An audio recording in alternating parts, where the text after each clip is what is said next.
네, 1월 둘째 주 3부 예배 가운데 나오신 성도님들 환영하고 또 축복합니다. 지금 학개서를 이제 지난주부터 강의를 하는데, 지난주에 제가 서론을 하면서 연도를 진짜 많이 이야기했죠.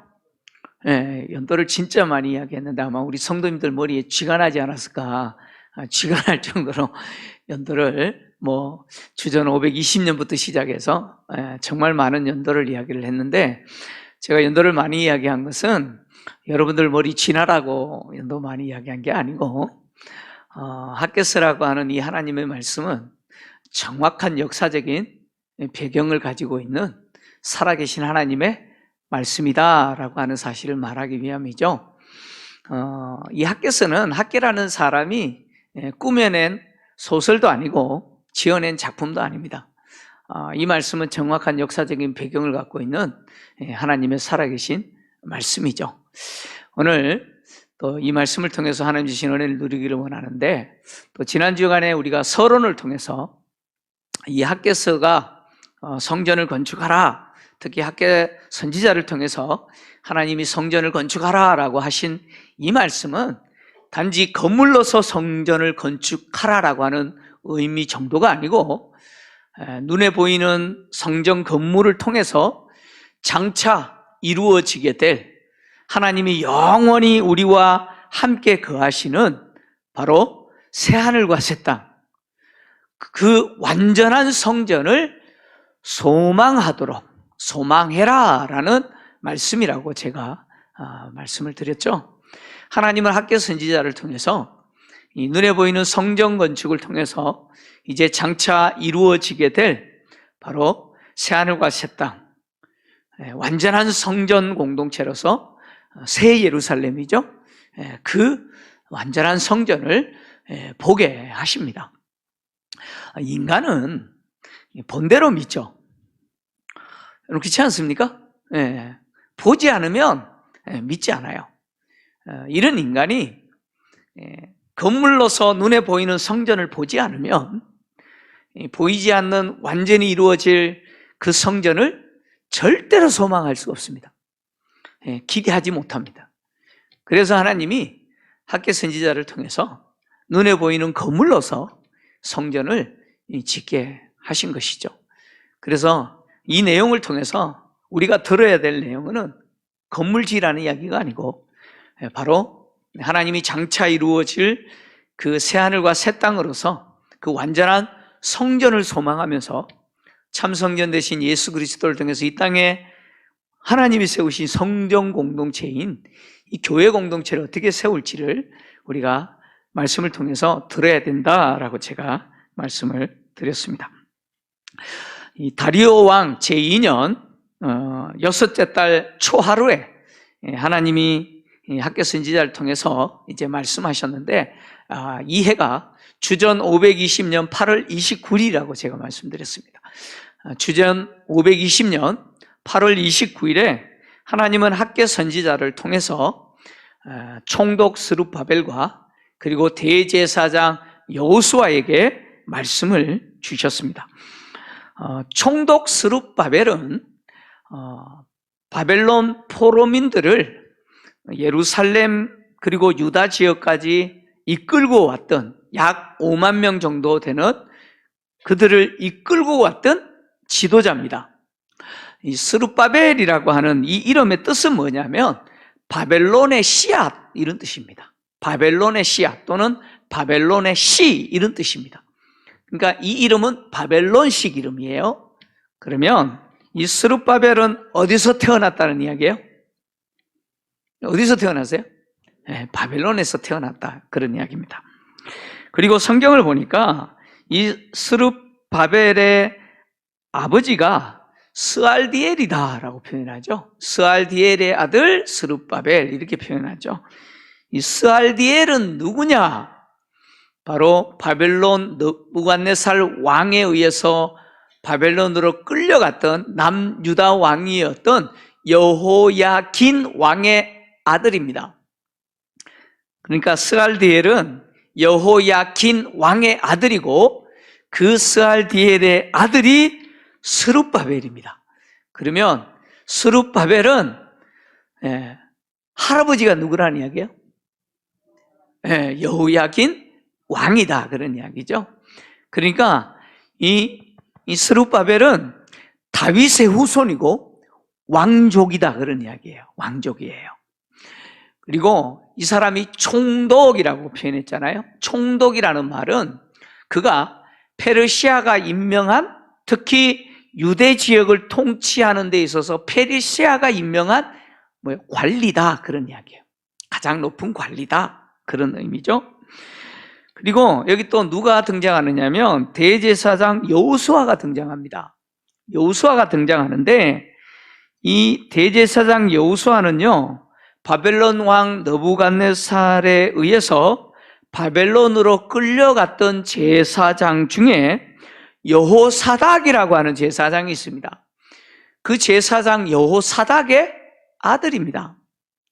그러니까 이 여호수아라고 하는 이름은 모세의 후계자도 여호수아잖아요, 그죠?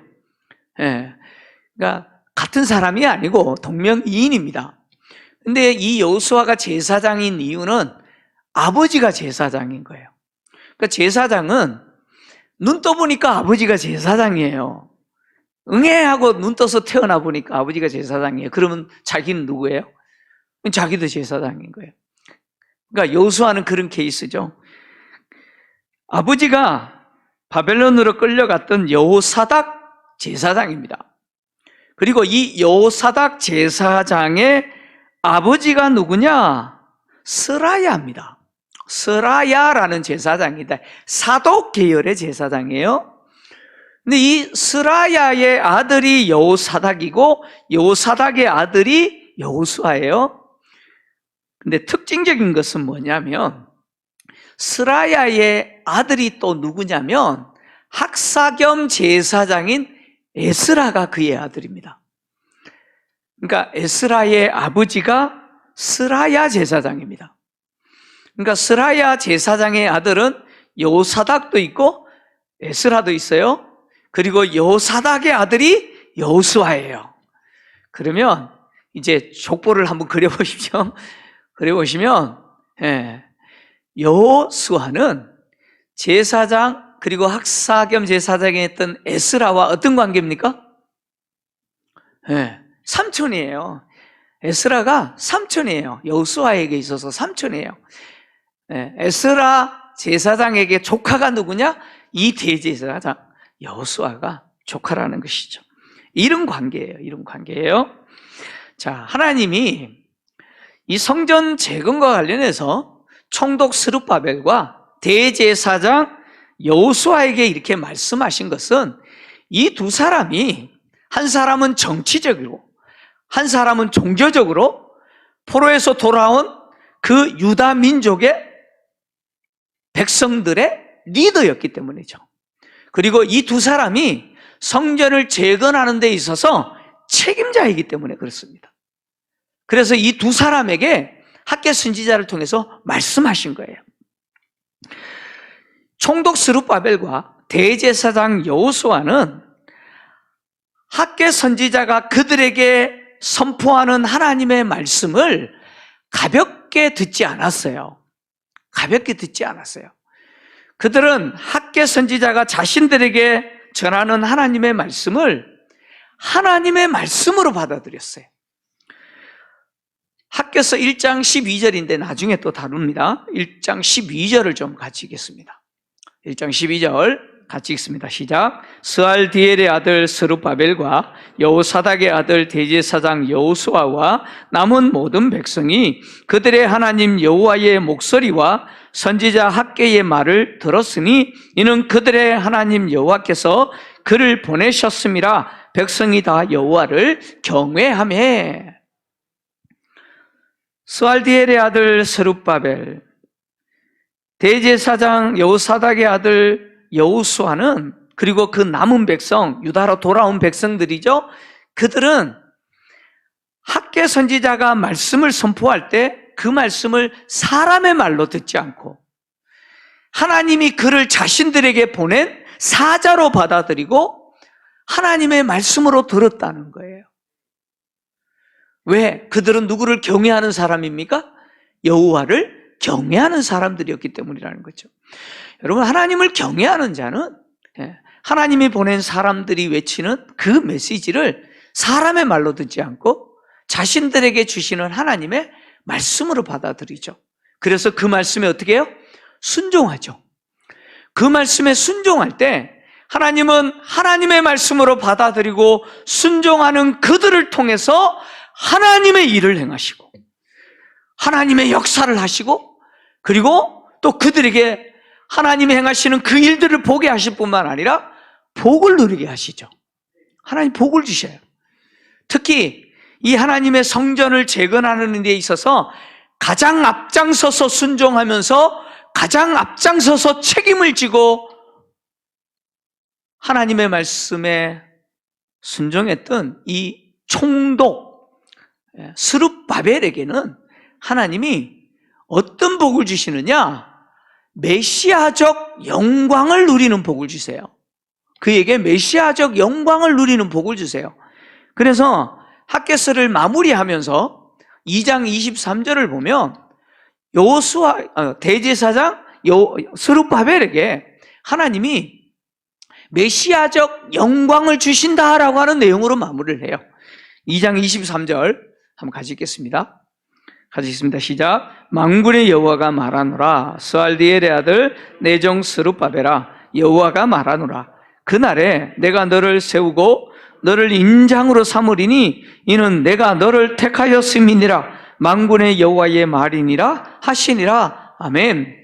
이 총독 스룹바벨을 향해서 하나님이 내 종이다, 내 아들, 내 종이다 라고 이야기하시고 그날은 뭐냐? 하나님이 세상의 모든 민족을 심판하실 때 그날에 이 스룹바벨, 내 아들, 내 종인 스룹바벨을 내가 인장으로, 나의 도장으로 삼으시겠다는 거예요. 이 말은 하나님이 이 스룹바벨에게 메시아적 영광을 주시겠다, 그 복을 누리게 하실 거다라고 하는 약속이에요. 이 약속대로 스룹바벨은 메시아로 오신 예수님의 조상이 되는 복을 누려요. 이 스룹바벨이 예수님의 조상이 되는 복을 누리는데 마태복음 1장 12절 13절을 보면 예수님의 조상들의 이름이 기록되어 있는 그 족보 내용 속에 바로 이 내용이 기록되어 있습니다. 마태복음 1장 12절 13절 같이 읽습니다. 시작. 바벨론으로 사로잡혀 간 후에 여교자는 스알디엘을 낳고 스알디엘은 스룹바벨을 낳고 스룹바벨은 아비웃을 낳고 아비웃은 엘리야김을 낳고 엘리야김은 아소를 낳고 낳고 요셉이라는 사람에게서 예수가 나시니라. 이렇게 끝나요. 여기 보시면 스알디엘이 태어나고 스알디엘이 스룹바벨을 낳고 하나님이 메시아적 영광을 주시겠다라고 하는 약속대로 이 스룹바벨이 메시아의 족보에 등장하는 메시아의 선조가 되는 이 복을 누리게 하셨어요. 이 족보는요, 이 누가복음에도 예수님의 족보가 기록되어 있는데 이 족보에도 스알디엘과 스룹바벨의 이름이 기록되어 있어요. 그러니까 하나님이 하나님의 말씀으로 받아들이고 그 말씀에 앞장서서 순종했던 이 스룹바벨에게 그 순종한 결과로서 뭘 주세요? 복을 누리게 하신다. 스룹바벨만이 아니죠. 여호수아와 그리고 남은 백성들 역시 순종할 때 하나님은 복을 주십니다. 그래서 하나님은 당신의 말에 순종하는 자들을 사랑하시고 당신의 말에 순종하는 자들과 함께 하시고 그를 통해서 당신의 능력을 나타내시고 당신이 뜻하시는 그 일을 행하시죠. 그리고 그것을 통해서 뭘 누리게 하십니까? 복을 누리게 하십니다. 자, 그런데 오늘 본문을 보니까 하나님이 학개 선지자를 통해서 당시 돌아온 백성들이 하나님의 성전을 재건해야 되는데 성전을 재건하지는 않고 변명하고 있는 내용을 기록을 했어요. 자, 오늘 본문 2절인데요. 자, 2절 같이 읽습니다. 시작. 만군의 여호와가 이같이 말하여 이르노라. 이 백성이 말하기를 여호와의 전을 건축할 시기가 이르지 아니하였다 하느니라. 아멘. 자, 돌아온 백성들이 뭐라고 이야기를 하느냐? 아직 성전을 건축할 시기가 아직 아니다. 아직 시기가 아니다. 이렇게 말했다는 거예요. 근데 이 말이 하나님 입장에서는 뭐라는 이야기예요? 변명이라는 거예요. 변명이라는 거예요. 자, 이들이 바벨론에서 예루살렘으로 돌아올 때 주전 538년이죠. 539년에 고레스가 칙령을 내리고 538년에 이제 예루살렘으로 스룹바벨의 인도로 돌아왔는데, 돌아온 이후에 무려 520년까지 18년 동안이나 성전 재건을 못했다는 거예요. 그러면서 그들이 하는 이야기가 아직 시기가 이르지 않았다라고 이야기를 하는 거예요. 그들이 바벨론에서 예루살렘으로 돌아올 때 그들은 부푼 꿈을 갖고도 왔잖아요. 지난주 우리가 봤던 것처럼 그들은 성전을 재건하고 다윗 왕국을 재건하는 그 유토피아, 그 꿈을 가지고 돌아왔어요. 근데 그들을 맞닥뜨린 환경은 처참했죠. 파괴된 도시, 그죠?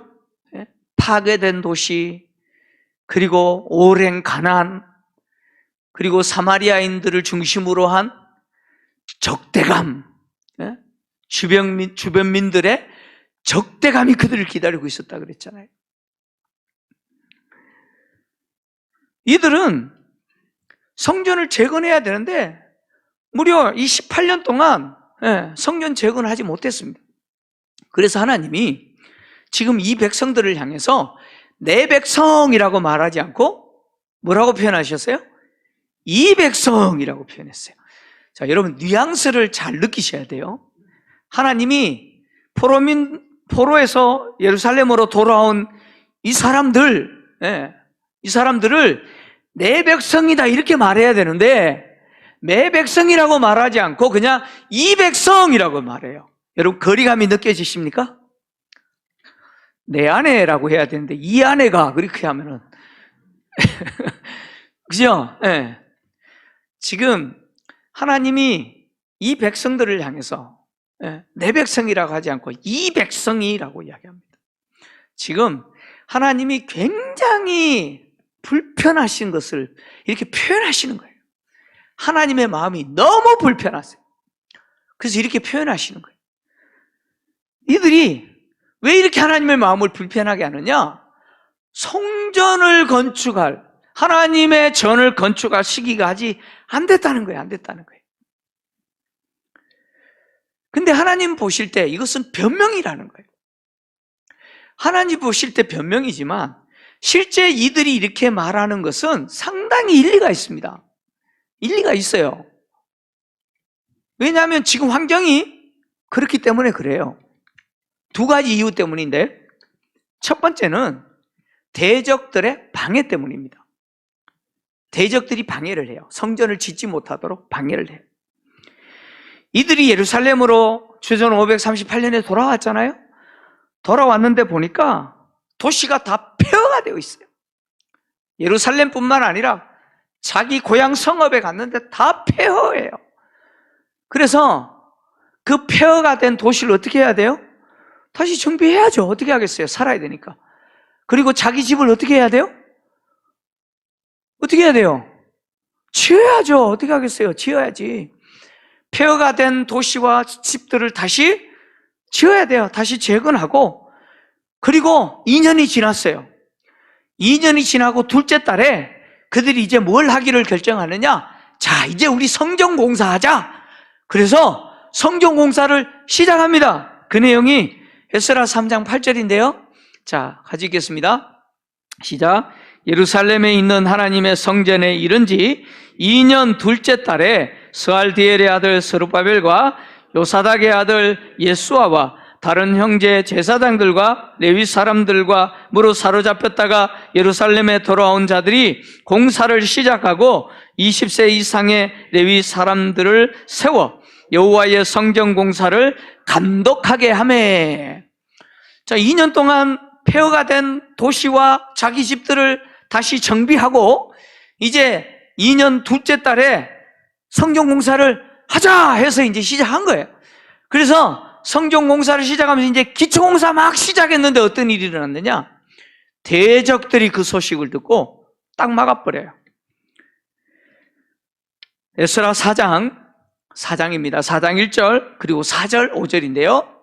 자, 같이 읽겠습니다. 시작. 사로잡혔던 자들의 자손이 이스라엘의 하나님 여호와의 성전을 건축한다 함을 유다와 베냐민의 대적들이 듣고 이로부터 그 땅 백성이 유다 백성의 손을 약하게 하여 그 건축을 방해하되 바사왕 고레스의 시대부터 바사왕 다리오가 즉위할 때까지 관리들에게 뇌물을 주어 그 계획을 막았으며 주전 538년에 돌아와가지고 2년 2개월 동안 자기 집과 그 폐허가 된 도시 재건하고 나서 자 이제 우리 성전 짓자 그래서 기초공사예요. 주전 536년 둘째 달이겠죠. 그래서 성전 기초공사 막 하는데 대적들이 이 소식을 들은 거예요. 사마리아를 중심으로 한 대적들이 이 소식을 듣고 예루살렘으로 올라와서 이렇게 말해요. 우리도 같이 짓자.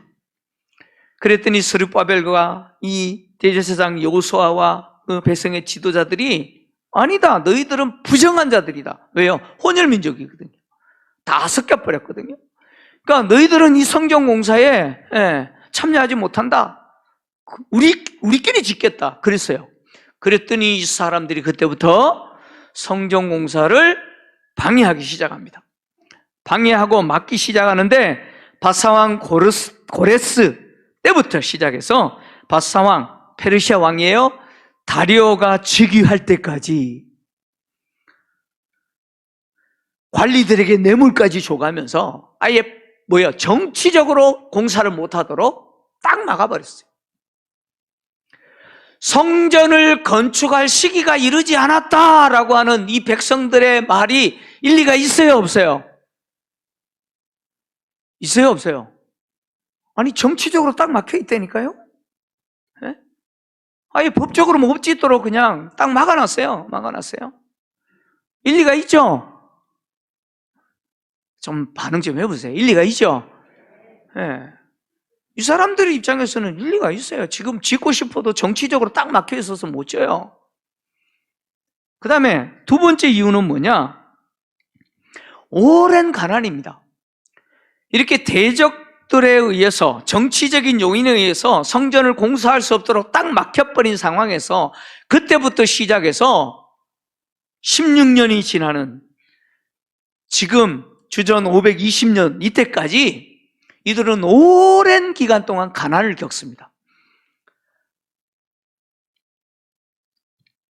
그 기간 동안 이 대적들로부터 주변 민족들이죠. 대적들로부터 약탈을 당합니다. 끊임없이 약탈을 당하고요.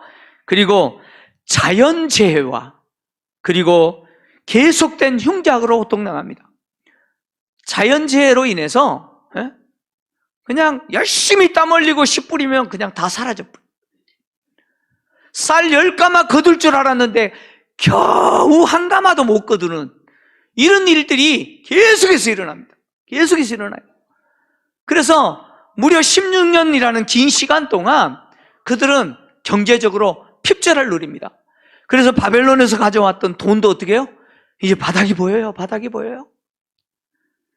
하루하루 먹고 살기도 힘들어요.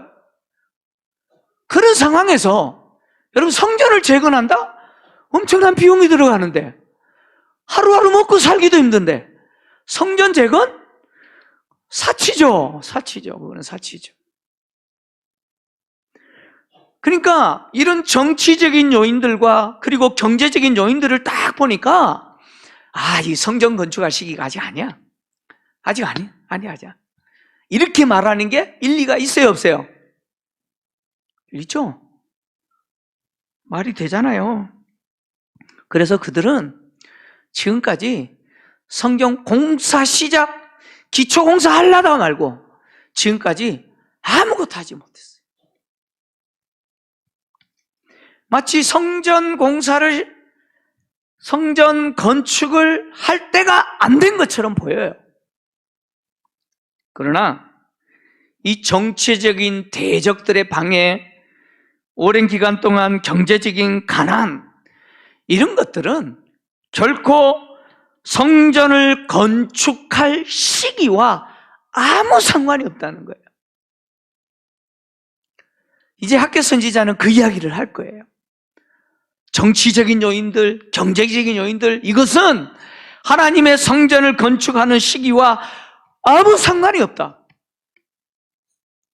하나님의 시각으로 봤을 때 이 백성들이 정치적으로 우리는 대적들 때문에 못 짓습니다. 아니 우리가 하루하루 먹고 살기도 힘드는데, 아니 우리가 돈이 없는데 무슨 성전을 건축합니까? 라고 말하는 이 백성들의 이 말은 변명일 뿐이라는 거죠. 하나님 보실 때 그건 변명이라는 거예요. 왜요? 대적들의 방해를 두려워하면서 때가 아니야 라고 하는 것은 누구를 못 믿는 거예요? 하나님을 믿지 못하는 거예요. 하나님을 믿지 못하는 불신앙이라는 거예요. 또 경제적인 가난 때문에 아니 내가 먹고 살기도 힘드는데 내가 뭐가 있어야지 내가 성전을 짓지 라고 말하는 이런 말은 뭘 못 믿느냐? 하나님의 공급해 주심을 믿지 못하는 불신앙이라는 거예요. 하나님이 공급해 주실 것을 믿지 못하는 거예요. 안 믿는 거예요. 그래서 학교 선지자는 이제 뒤에 어떤 이야기를 하냐면, 너희들이 지난 시간 동안 오랫동안 자연재해와 그래서 계속된 흉작으로 가난하게 된 것, 그 가난의 고통을 당하게 된 것은 내가 그렇게 했다. 너희들이 하나님의 전을 지어야 되는데 하나님의 전을 짓지 않고 핑계만 대고 있는 너희들에게 내가 다 불어버렸다. 내가 그렇게 했다. 하나님은 학교 선지자를 통해서 그렇게 말씀하십니다. 표면적으로 보면 그들이 말하는 것이 합당한 이유가 되는 것처럼 보여요. 근데 하나님이 보셨을 때 그것은 불신앙적인 변명에 불과하다는 거예요. 하나님은 학교 선지자를 통해서 뭘 말씀하시느냐? 성전을 건축하는 시기는 환경이 결정하는 게 아니고 누가 결정하십니까? 자, 1부 때도 그렇고 2부 성도들 때도 크게 대답하셨는데, 자, 성전을 건축하는 시기는 환경이 결정하는 게 아니고 누가 결정하십니까? 하나님이 결정하십니다. 하나님이 결정하세요. 환경이 결정하는 게 아니에요. 하나님이 결정하시는 거예요. 그래서 학교 선지자는 말씀하고 계시는 그 하나님이 어떤 분이냐? 만군의 여호와라고 이야기합니다. 만군의 여호와. 이 만군의 여호와라는 표현은요, 소선지서 가운데 스가랴서에서 무려 53번 사용됐습니다. 53회 사용됐어요. 그리고 말라기서를 보면 24번, 24회 사용됐어요. 만군의 여호와. 근데 이 학개서는 겨우 2장으로 되어 있잖아요. 절수도 38절밖에 안 되는데 이 짧은 학개서에 무려 이 만군의 여호와라는 표현을 무려 몇 번 사용했느냐? 14번이나 사용했어요. 무려 14번이나 사용했어요. 이 만군의 여호와라는 표현은 어떤 의미냐면 하늘과 땅의 모든 권세를 손에 쥐고 계신 절대 주권자로서 하나님을 표현하는 이름이 만군의 여호와죠. 그래서 하늘의 천군과 천사들을 동원하시고 거룩한 전쟁을 수행하시면서 당신의 백성들을 위해서 싸우시는데 절대 지지 아니하시는 그 하나님의 능력, 그 능력을 나타내는 신명이 만군의 여호와입니다. 그래서 여러분, 소년 다윗이 어릴 때부터 싸움꾼으로 길러졌던 그 골리앗, 거대한 골리앗을 향하여 물매 하나 들고 달려가면서 그가 외쳤던 이름이 뭐예요? 만군의 여호와의 이름으로 내가 너를 향하여 나간다. 하나님은 누구세요? 만군의 여호와예요. 하나님이 이런 분이시라는 사실을 믿는다면 환경 때문에 아직 시기가 안 됐다, 지금 하면 안 된다, 이런 모든 말은 뭐예요? 그런 불신앙적인 변명입니다. 변명이에요. 제가 그러고 있는 거예요. 제가 그러고 있더라고요. 아니 지금은 최고점인데 지금 무슨 건축을, 제가 그러고 있는 거예요. 심지어요, 제가 지금은 조심스러운 간증인데, 이거 우리 교회와 관련된 이야기이기 때문에 제가 간증할 수밖에 없어서 하는 겁니다. 2019년 1월에, 지금부터 4년 전입니다. 2019년 1월에 저에 대한 재신임이 있었지 않습니까? 그 재신임을 위한 공동의회가 있기 그 전주에 제가 그 목양실에서 하나님 앞에 진짜 간절하게 엎드려서 기도를 합니다. 기도를 하는데 하나님이 갑자기 저에게 두 가지 마음을 확신으로 확 주어버리시는 거예요. 갑자기 제 안에 두 가지가 확신이 확 들어버려요. 에? 이게 뭐지? 근데 첫 번째 확신은 이미 이루어진 거예요. 이루어졌어요? 이미 이루어진 거고, 두 번째 확신이 확 든 게 뭐냐면 갑자기 하나님이 저에게 내가 교회를 건축할 거다 이렇게 말씀하시는 거예요. 아니 재신임도 안 됐고 근데 갑자기 제 안에 하나님이 내가 교회를 건축할 거다라고 하는 마음을 확 주시는 거예요. 놀래가지고 제가 하나님 이게 지금 뭡니까 이게 제가 당황해가지고 그냥 무시하려고 그랬어요. 무시하고 제가 지금 급한 대로 기도하려고 했는데 이 마음 때문에 다른 기도를 할 수가 없어요. 기도하려고 엎들기만 하면 내가 교회 건축한다, 이 마음이 그냥 확신으로 드는 거예요. 그래가지고 제가 하나님께 이제 이 실험하면서 변명을 합니다. 뭐라고 변명했냐면 제가 이렇게 변명했어요. 하나님 우리 교회 잘하시지 않습니까? 하나님 우리 김포제일교회 잘하시지 않습니까?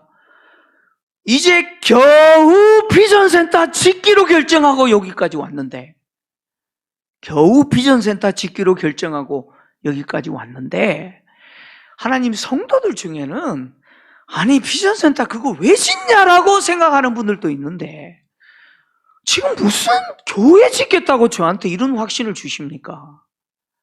이게 지금 말이 됩니까? 그 다음에 두 번째, 하나님 지금 우리 성도들이 얼마나 힘든지 아십니까?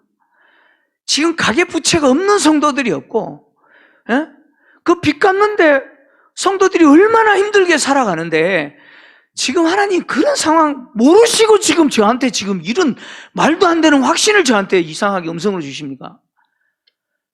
이게 지금 이야기가 되는 것도 아니고, 아유 하나님 이거 아니에요. 계속해서 실험했습니다. 근데 하나님이 그걸 갖고 저를 그냥 눌러버리시는 거예요. 미치겠는 거예요. 그래서 제가 도저히 다 할 수 없어서, 그러면 하나님 저에게 증거를 좀 보여주십시오. 제 안에 드는 이 확신이 나의 쓸데없는 망상이거나 망상이 아니라면, 진짜 하나님이 주시는 음성이라면 증거를 보여주십시오. 그러면서 제가 세 가지를 이야기했어요. 하나님과 실험하면서 제가 했던 이야기예요. 하나님 세 가지를 보여주시면 제가 하나님의 말씀으로 제가 받아들이겠습니다.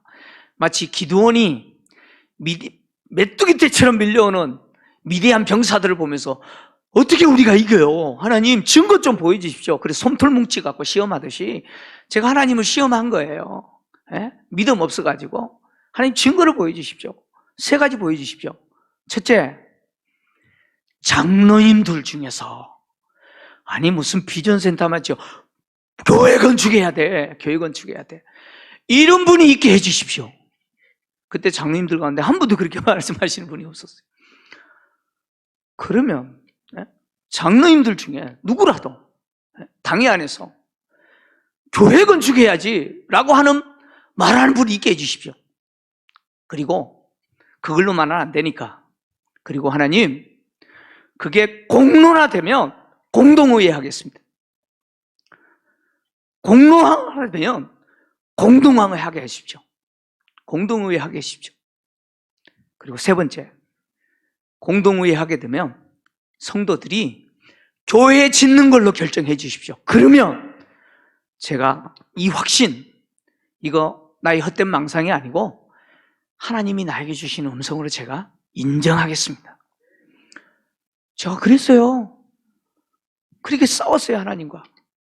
믿음 없어가지고 변명하면서. 근데 이 이야기를 누구한테 못 하잖아요, 그죠? 못 하잖아요. 그래서 제가 딱 두 분에게 이야기했어요. 두 사람에게 이야기했습니다. 한 사람은 저희 아내예요. 아내에게 지금 이야기했어요. 공동회 전이에요. 공동회 하지도 않고 그 전에 하나님이 이 두 가지 주시는데 미치겠다고. 예? 교회 건축한다 건다. 이게 말이 되냐고. 내가 하나님께 이렇게 이야기했다고. 집사람한테 이야기했어요. 그리고 한 분은 누구한테 이야기했느냐?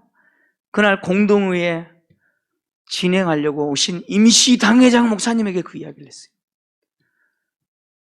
오셔서 목양실에 오셔서 기도하고 딱 눈 뜨신 목사님한테, 목사님, 제가 하나님이 이 두 가지 음성을 주시는데 대체 이 두 번째 이거 교회 건축한다 그러시는데 나 미치겠네. 이게 무슨 이야기냐고. 왜 내 안에 이런 확신을 주냐고. 그래서 내가 하나님께 이렇게 하시면 내가 믿겠다고, 내가 그랬다고 그 목사님께 이야기했대. 그랬더니 저희 집사람도 그렇고 그 목사님이 저를요 정신 나간 사람처럼 쳐다보세요. 무슨 황당한 이야기 하고 있다고 그렇게 보세요. 저는 작년에 하나님이 우리와 함께 하심을 보라라고 했잖아요. 저는 그 증거를 보았다고 했잖아요. 뭐 지극히 저 목사님의 주관적인 개인적 체험이야 뭐 그렇게 치부하셔도 돼요. 근데 저는 하나님이 우리 교회를 이끌어 오시는 모습을 보면서 저는 하나님이 말씀하신 대로 하셨구나, 저는 그것을 증거로 확인한 거예요. 저는 하나님의 만군의 여호와라고 말로만 떠들었지 목사인 저도 뭐예요? 안 믿고 있는 거예요. 이런 핑계 저런 핑계 대고 지금 무슨 건축합니까? 제가 그러고 있는 거예요. 그러고 있는 거예요. 우리가 믿고 우리를 이끄시고 우리의 인생의 주인 되시는 하나님은 만군의 여호와입니다. 믿습니까? 하나님이 결정하시는 거예요. 환경이 결정하는 게 아니에요. 저는 뼈저리게 느낍니다. 내가 결정하는 게 아니고 하나님이 결정하시는 거예요. 그리고 하나님이 결정하시면 환경이 어떻든 그거는 아무 상관이 없어요. 하나님은 하나님이 결정하신 대로 순종하는 분들을 통해서 하나님의 역사를 행하실 것이고, 그리고 그렇게 순종하는 사람들이 그 하나님의 역사를 보고 하나님 주시는 복을 누리게 되는 것이죠. 만약에 하나님이 환경 때문에 야 계획 취소하자, 하나님이 환경 때문에 야 지금 안 돼, 지금 안 돼, 야 뒤로 밀어 라고 말씀하시는 분이라면 우리는 이 자리에 있을 필요가 없어요. 우리는 그 하나님을 섬길 필요가 없어요. 하나님은 우리를 뛰어넘는 분이시고 우리가 갇혀있는 이 환경에 갇히지 않은 분이시죠. 하나님 그것을 뛰어넘어 일하시는 분임을 나는 믿습니다. 그 하나님을 우리가 신뢰한다면 이제는 우리가 뭐 이런 이유 때문에 저런 이유 때문에 말하는 것은 하나님 앞에서는 불신앙적 핑계고 변명일 뿐입니다. 우리가 해야 될 태도는 하나님이 하시면 됩니다. 하나님이 결정하시면 됩니다. 하나님이 진행하시면 됩니다. 하나님이 진행하신 대로 나는 순종하겠습니다. 내가 드릴 수 있는 거 나를 드리고 나머지는 하나님 알아서 하십시오. 그렇게 순종하는 그 사람을 통해서 하나님은 일하실 겁니다. 저는 우리 평생에 만군의 여호와 하나님이 우리 인생을 이끄시고 만군의 여호와 하나님이 우리 교회의 주인 되시기에 그 하나님께 순종함으로 여러분을 들으시고 그래서 하나님의 역사를 보고 하나님 주시는 복을 누리는 우리 모든 성도님들 되시기를 주의 이름으로 축원합니다.